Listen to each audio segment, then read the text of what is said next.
Gloire à Jésus-Christ. Gloire à ce Dieu élevé au-dessus de tout. Gloire à El Elyon, Jéhovah Sabaoth. Gloire à Dieu, Abba Père, notre Père céleste, qui par amour pour nous a donné son Fils unique, afin que, par sa mort, nous ayons la vie. Gloire à Jésus-Christ, notre Seigneur et Sauveur personnel, qui s'est offert à la croix pour annuler toute condamnation qui pouvait se liguer contre nous. Gloire au Saint-Esprit, notre puissant collaborateur qui nous restaure, qui nous renouvelle lorsque nos mains arrivent à l'anguille. Dieu bénisse ce matin chacun d'entre vous et je vous salue personnellement dans le nom précieux de notre Seigneur Jésus-Christ qui nous permet ce matin de nous assembler autour de sa sainte table pour bénéficier de la nourriture qui permet à notre âme de grandir et de faire de nous des chrétiens victorieux et conquérants pour la gloire de son nom. Alléluia. Alors ce matin, je suis très heureuse de vous retrouver. Ce matin, je suis très heureuse de vous retrouver par la grâce de Dieu. Nous allons bien, tout va bien, l'œuvre avance par la grâce infinie de Dieu. Alors ce matin, le Seigneur nous a mis à cœur encore de partager avec son peuple un thème qui sera comme une étude biblique tout le long de ce mois de février. Alléluia. Alors, nous allons vous partager ce thème. Notre thème, le thème pour notre étude biblique est les fruits qui amènent à un autre niveau avec Dieu. Alors, donc ce matin, ça sera la première partie de ce thème-là que nous allons développer. Alors, avant de rentrer dans le vif du sujet, de vous partager la parole de l'Éternel, nous allons nous incliner devant le Seigneur et laisser le contrôle au Saint-Esprit. Père, nous te bénissons, nous te louons pour ces instants que tu rends encore possibles, pour faire éclater ta gloire dans la vie de tes enfants, pour honorer ton Saint-Nom, pour manifester ta puissance dans nos vies. Seigneur, nous te prions de prendre le contrôle de toutes choses, de faire éclater la chaîne, afin que ton Esprit Saint, ô Père Céleste, agisse en notre faveur pour la gloire de ton nom, au nom de Jésus-Christ. Parle à mon cœur, parle au cœur de mon frère, de ma soeur qui sera à l'écoute ce matin, afin de nous permettre d'atteindre tes objectifs. Au nom de Jésus. Amen. Alors donc, comme je le disais, bien-aimés, notre thème d'aujourd'hui et le thème de notre étude biblique pour le mois de février est les fruits qui amènent à un autre niveau avec Dieu. Bien-aimés, pour aller à un autre niveau avec Dieu, il nous faut développer des attitudes ou des comportements qui attirent les faveurs de Dieu sur notre vie. Et ce sont ces comportements et ces attitudes à développer pour attirer la faveur de Dieu que nous avons appelés des fruits. Or, pour attirer les faveurs de Dieu, il nous faut vraiment nous consacrer au Seigneur. Alors, tout au long de cette étude biblique, nous verrons 11 fruits. Ce n'est pas exhaustif. Il y a plusieurs fruits. Mais ce matin, pour ce thème du mois de février, pour cette étude biblique, le Seigneur me met à cœur de partager avec vous 11 fruits que le chrétien doit développer pour attirer les faveurs de Dieu sur sa vie et aller à un autre niveau avec Dieu et voir Dieu sur d'autres dimensions dans toutes les sphères de sa vie. Alléluia. Alors,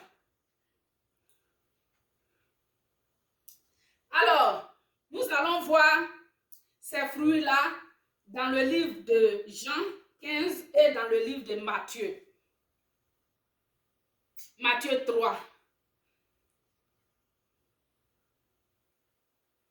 Alors, le livre de Jean 15, verset 16 dit: « Je vous ai établi afin que vous alliez et que vous portiez du fruit et que votre fruit demeure. » Amen. Matthieu 3, 8 dit: « Produisez donc des fruits dignes de la repentance. Alors, Dieu nous a appelés. L'objectif de notre appel, l'objectif de notre salut est que nous allions et que nous portions des fruits et que nos fruits demeurent. Il y a d'autres versets même qui étaient que le fait de porter des fruits abondants réjouit le cœur de Dieu et permet à Dieu de nous bénir. Alléluia, et de nous accorder ses faveurs. Alors, donc, Matthieu encore revient pour insister sur le fait de porter des fruits. Il dit, produisez donc des fruits dignes de la repentance. Bien-aimés, si Dieu nous a appelés pour que nous portions des fruits, est-ce que son objectif est que nos fruits demeurent? Alors, cela est de notre responsabilité en tant qu'enfants chéris de Dieu, de pouvoir porter des fruits dignes de la repentance, dignes d'un enfant de Dieu qui glorifie le nom du Seigneur. Ce qui nous amène maintenant à notre premier fruit de cette journée, de la première partie de notre étude biblique. Le fruit 1 de cette étude, ce matin, est la crainte de Dieu. Bien-aimé, la Bible ne dit-elle pas que la crainte de Dieu est le commencement de la sagesse? Alléluia. Ce qui revient à dire que pour acquérir la sagesse et à être une personne de référent dans le monde, il nous faut avoir la crainte de Dieu.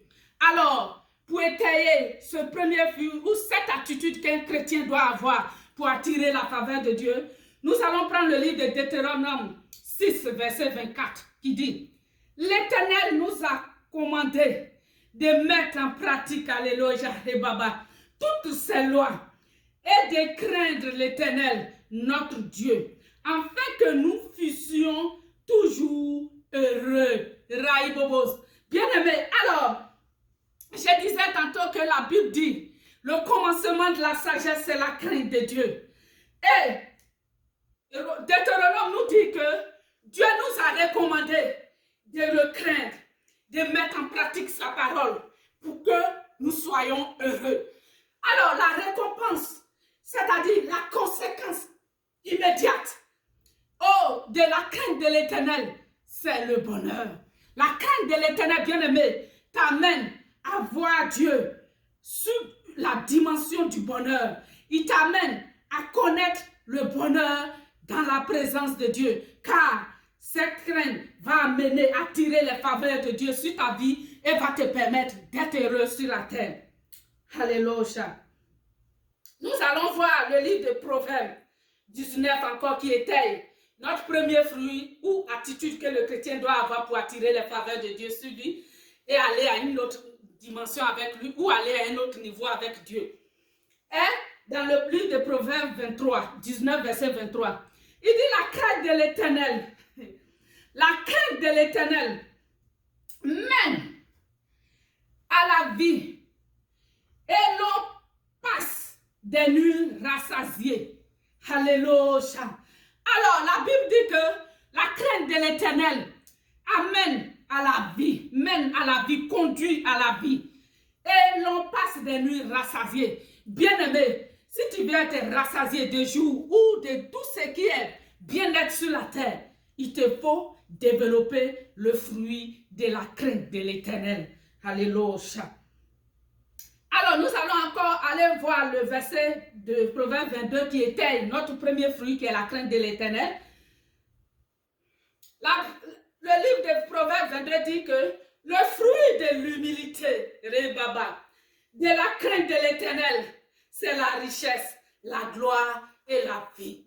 C'est-à-dire, en elle seule, la crainte, l'attitude de la crainte de Dieu te mène à découvrir Dieu sur d'autres dimensions, t'amène, attire les faveurs de Dieu, la grâce de Dieu sur ta vie et qui l'amène, qui te permet de jouir non seulement de la richesse sur tous les plans, de la gloire, mais aussi de la vie. Alléluia. Alors, ce qui nous amène maintenant à notre deuxième fruit de cette première partie de l'étude biblique. Le deuxième fruit, et non la moindre, c'est la foi. Bien-aimé, si nous craignons Dieu, il est très... Bien-aimé, si nous avons la crainte de Dieu, et que cette crainte nous amène à la richesse, aucun chrétien ne peut craindre Dieu sans la foi. Bien-aimé, c'est pourquoi il est important également de développer le fruit de la foi. Parce que sur le chemin de la marche chrétienne, sur le chemin de l'intimité avec Dieu, sur le chemin de notre mission sur la terre, on peut être confronté à toutes sortes d'obstacles. Mais qu'est-ce qui nous permet de garder, de conserver la crainte de l'Éternel? C'est la foi. C'est pourquoi il est important pour le chrétien de développer également le fruit de la foi pour pouvoir voir Dieu sur d'autres dimensions. Nous allons prendre les versets qui étaient cette pensée, ce fruit-là, qui est la foi, le deuxième fruit. Hébreux 11, verset 1 et le verset 6 disent: Or, la foi, qu'est-ce que la foi? Attendez-nous définir d'abord la foi. Or, la foi est une ferme assurance de ce qu'on espère, et une démonstration de celle qu'on ne voit pas. Bien-aimé, la foi est décrite par la Bible comme une ferme assurance de ce qu'on ne voit pas et une démonstration une ferme assurance des choses qu'on espère et une démonstration de celles qu'on ne voit pas. Bien-aimé, la foi te permet d'espérer, d'espérer avec assurance, avec conviction, à la réalisation, de croire que ce à quoi tu espères va se réaliser. Et c'est ça la foi. Et toi, cette foi-là montre la démonstration des choses que tu ne vois pas. C'est-à-dire ta foi amène à l'existence ce qui n'existait pas. Ta foi doit te permettre de persévérer avec assurance jusqu'à l'obtention de ce en quoi tu espères. Alléluia. Et Hébreux 11, 6 dit: sans la foi, sans la foi, il est impossible de lui être agréable, car il faut que celui qui s'approche de Dieu croit que Dieu existe et qu'il est le rémunérateur de celui qui le cherche. Bien-aimé, veux-tu voir Dieu? Aller à un autre niveau avec Dieu. Veux-tu voir Dieu sur d'autres dimensions? La Bible dit que sans la foi, il est impossible de lui être agréable. Tout à l'heure, j'avais parlé d'attirer, développer les attitudes ou les fruits pour attirer les faveurs de Dieu. La faveur de Dieu aussi, c'est d'être agréable à Dieu. Or, la Bible dit que sans la foi, il est impossible de lui être agréable. Il faut croire. La Bible dit que celui qui s'approche de Dieu doit croire que Dieu existe et qu'il est le rémunérateur de ceux qui le craignent ou qui le cherchent. Bien-aimé, il est impossible que tu crois que Dieu existe. Il est impossible que tu gardes la foi. Il est impossible que tu crois fermement, dur comme fer, à la réalisation des promesses de Dieu dans ta vie, et que tu ne vois pas cela se réaliser. Pour être agréable à Dieu, pour aller à un autre niveau avec Dieu, pour voir Dieu réaliser des choses exponentielles dans ta vie, il te faut développer l'attitude de la foi, qui est un fruit très important à la révélation de Dieu sur d'autres dimensions dans la vie du chrétien. Alléluia. Et même, il est dit un peu plus loin dans la Bible que pour l'avoir manifesté, c'est-à-dire parlant de la foi, nos ancêtres ont rendu des témoignages favorables. Alléluia. Ont tenu des témoignages favorables. Bien-aimés, veux-tu rendre des témoignages qui bouleversent les gens? Veux-tu rendre des témoignages vivants et qui apportent un tonus à la foi des autres et qui amènent les autres à croire à Dieu même sans avoir prêché l'évangile? Bien-aimé, il te faut développer le fruit de la foi, car sans elle, il est impossible, il t'est impossible d'avoir les faveurs de Dieu, attirer les faveurs de Dieu et amener Dieu à s'élever, à te conduire à un autre niveau avec Dieu, à se révéler à toi sur d'autres dimensions. Ce qui nous amène maintenant à notre troisième fruit de cette première partie de notre étude biblique. Notre troisième fruit est l'obéissance. Oh, Raïbobo Saïdege. Bien-aimé, tu ne peux pas craindre Dieu. Tu ne peux pas avoir la foi sans développer l'attitude de l'obéissance. Rebaba. L'obéissance. Et cette attitude-là, je ne le développe pas en tant que comme le développement, comment on appelle scientifique, non. Je ne développe pas l'obéissance comme même la Bible a défini, mais je développe l'obéissance ce matin. J'ai défini l'obéissance ce matin selon mon expérience personnelle avec Dieu. L'obéissance bien-aimée, moi je la définis. L'obéissance avec Dieu, je la définis. L'attitude d'humilité qui amène le chrétien à abandonner ses a priori, son idéal, sa perception des choses et laisser Dieu s'abandonner entre les mains de Dieu. Laisser Dieu orienter sa vie comme il le souhaite. Alors, bien-aimé, si tu développes l'attitude de l'obéissance et que tu laisses Dieu te modérer, tu laisses ce puissant potier façonner ta vie, oh, façonner sa vie, toi ta vie à son goût et non à ton goût, tu verras Dieu se manifester sur d'autres dimensions dans ta vie. Alors, nous allons prendre notre verset qui était maintenant l'importance de développer le fruit de l'obéissance pour voir Dieu sur d'autres dimensions. Alors,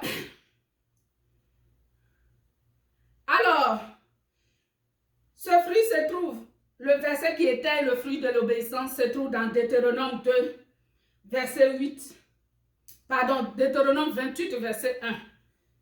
Si tu obéis, alléluia, la Bible dit que si tu obéis à la voix de l'Éternel ton Dieu, en observant et en mettant en pratique tous ces commandements que je te prescris aujourd'hui, l'Éternel ton Dieu te donnera la supériorité sur les nations de la terre.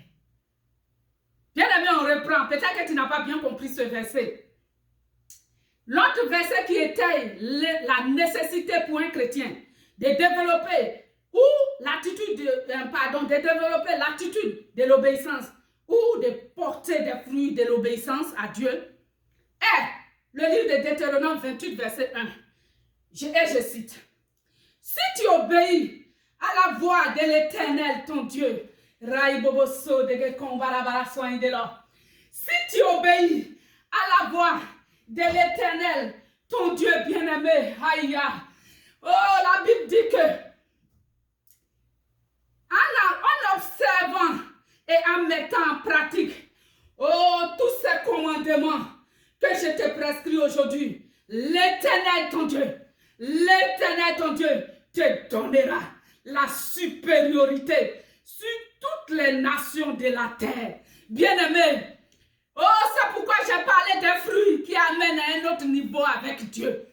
Veux-tu avoir la supériorité divine? Veux-tu avoir le pouvoir de Dieu? Veux-tu avoir l'autorité divine qui te donne la supériorité sur toutes les nations de la terre?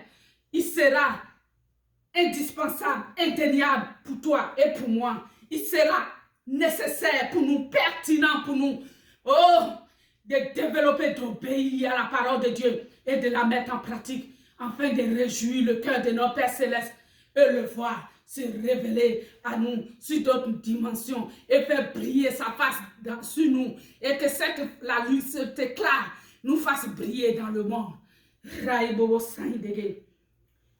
Ce qui nous conduit maintenant, mon frère, ma soeur en Christ. Oh, j'ai même pas envie de cesser cette prédication. Tellement elle me fait du bien à moi-même. Parce que c'est des étapes de ma vie.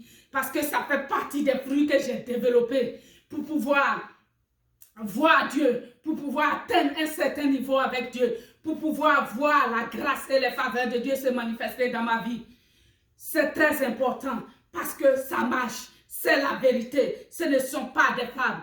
C'est juste ta foi qui est en défaillance. Si tu ne le vois pas se réaliser, ça ne veut pas dire que ça ne se réalise pas. Il faut juste mettre ta foi en action, bien-aimés frères et sœurs en Christ. Alors, nous allons voir notre quatrième fruit, qui est le dernier fruit de la première partie d'aujourd'hui, de notre étude biblique. C'est le fruit de la persévérance. Bien-aimé, tu ne peux pas craindre Dieu, avoir la foi, obéir à sa parole et ne pas être persévérant. La persévérance, c'est aussi une forme de foi.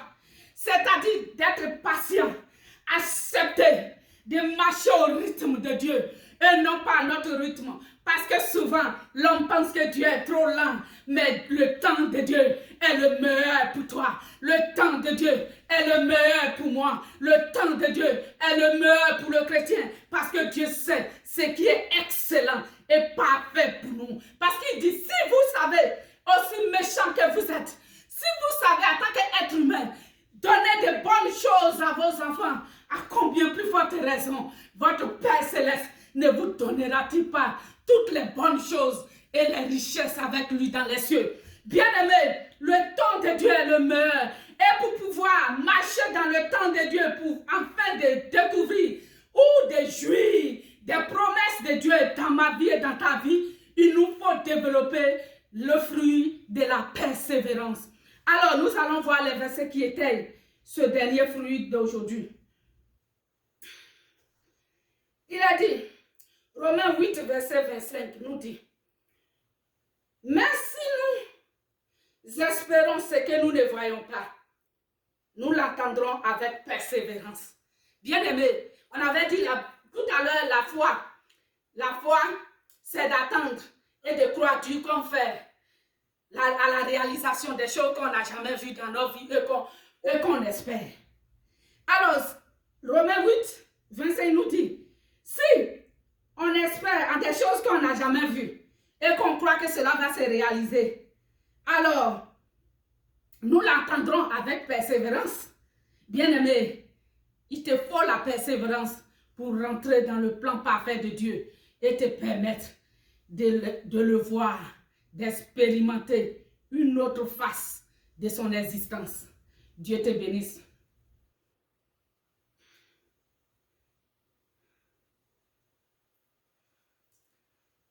Alléluia.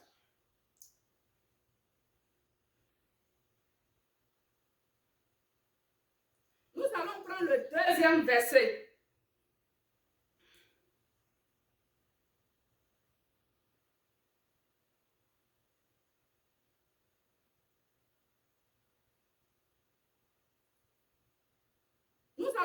Excusez-moi, nous allons prendre notre deuxième verset, qui est Hébreux 10, 36.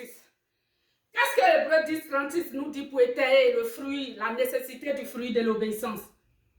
Hébreux 10, 36 nous dit,